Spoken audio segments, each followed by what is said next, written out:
സംബന്ധിച്ചിടത്തോളം ഞങ്ങൾ അവരോട് ഐക്യപ്പെടുന്ന കാര്യത്തിൽ അല്ലെങ്കിൽ അവരെ ഇങ്ങോട്ട് ലയിക്കുന്ന കാര്യത്തിൽ ഞങ്ങൾ ഒരു ഡിമാൻഡും വെച്ചിട്ടില്ല. ഒരേ ഒരു ഡിമാൻഡാണ് ഞങ്ങൾക്കുള്ളത്. അഷ്റഫുൽ ഖൽഖ് മുഹമ്മദുർ റസൂലുള്ളാഹി സ്വല്ലല്ലാഹു അലൈഹി വസല്ലമയെ നിങ്ങൾ ഒരു ഡ്യൂപ്ലിക്കേറ്റ് മുടി കൊണ്ടുവന്നിട്ട് നിങ്ങൾ ഈ സമുദായത്തെ ഫിത്നയാക്കിയിട്ടുണ്ട്. അത് നിങ്ങൾ മാറ്റിവെക്കണം, അത് ഇവിടെ ഒഴിച്ചു വെക്കണം. അത് ഞങ്ങൾക്ക് തെറ്റുപറ്റിപ്പോയി എന്ന് നിങ്ങൾ പറയണം. എന്നാൽ ഞങ്ങൾക്കുമായിട്ട് ഒന്നിച്ചു പോകാം എന്ന് ഞങ്ങൾ പറഞ്ഞിട്ടുണ്ട്.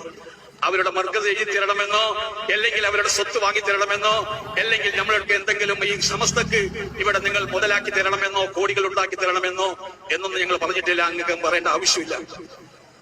ഇവിടെ സമസ്ത ആരോടും അങ്ങനെ ചോദിക്കേണ്ട കാര്യമൊന്നുമില്ല. സമസ്ത ഇന്ന് വളരെ വലിയ ഉന്നതമായ, ഞാൻ പറയട്ടെ, വളരെ ഫഖറല്ല എങ്കിലും ബഹുമാനപ്പെട്ട സമസ്ത ഇന്ന് നല്ല ഉയർച്ചയിലാണ്. സമസ്തയുടെ കോടികളുടെ ആസ്തി സമസ്തക്കുണ്ട്, പഠിക്കാനൊന്നില്ല. നിങ്ങൾ വിചാരിക്കും പോലെ എപിക്ക് മാത്രമൊന്നല്ല ഇവിടെ ഉള്ളത്. ഇവിടെ നമുക്കുണ്ട്, ഒരു കോടികളുടെ ആസ്തികൾ നമുക്കുണ്ട്. അതിലൊന്നും നമ്മൾ കുറവൊന്നല്ല. അതുകൊണ്ട് തന്നെ ഞങ്ങൾ ആരോടും തന്നെ ഐക്യപ്പെടുന്നതിന് നിങ്ങളുടെ മർക്കസ് എഴുതി തരണമെന്നോ അല്ലെങ്കിൽ നിങ്ങളുടെ കോംപ്ലക്സ് എഴുതി തരണമെന്നൊന്നും നമ്മൾ പറഞ്ഞിട്ടില്ല.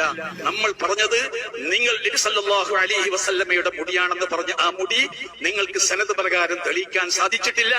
ഇന്ന് വരെ തെളിയിക്കാൻ നിങ്ങൾക്ക് സാധിച്ചിട്ടില്ല. അതുകൊണ്ട് തന്നെ അത് ഹക്കായ മുടിയാണെന്ന് ഈ സമുദായത്തിന് വിശ്വസിക്കാൻ സാധ്യമല്ല. അത് നിങ്ങൾ മാറ്റിവെക്കുക തന്നെ വേണം. എന്നാൽ നമുക്ക് ഐക്യപ്പെടാം, ലയിക്കാം എന്നൊക്കെ നമ്മൾ പറഞ്ഞിട്ടുണ്ട്. പക്ഷേ അതിന് ഇതുവരെ മറുപടി കിട്ടിയിട്ടില്ല, മറുപടി തരികയും ചെയ്യുകയില്ല. അതുകൊണ്ട് തന്നെ ആ വിഷയം അവിടെ മുട്ടി നിൽക്കുകയാണ്. ബഹുമാനപ്പെട്ട സമസ്തയുടെ ഭാഗത്തിൽ നിന്ന് ഒരു വിധത്തിലുമുള്ള തടസ്സങ്ങളും ഉണ്ടാക്കിയിട്ടില്ല. ആ രൂപത്തിലാണ് കാര്യങ്ങളൊക്കെ നീങ്ങിയിരിക്കുന്നത്.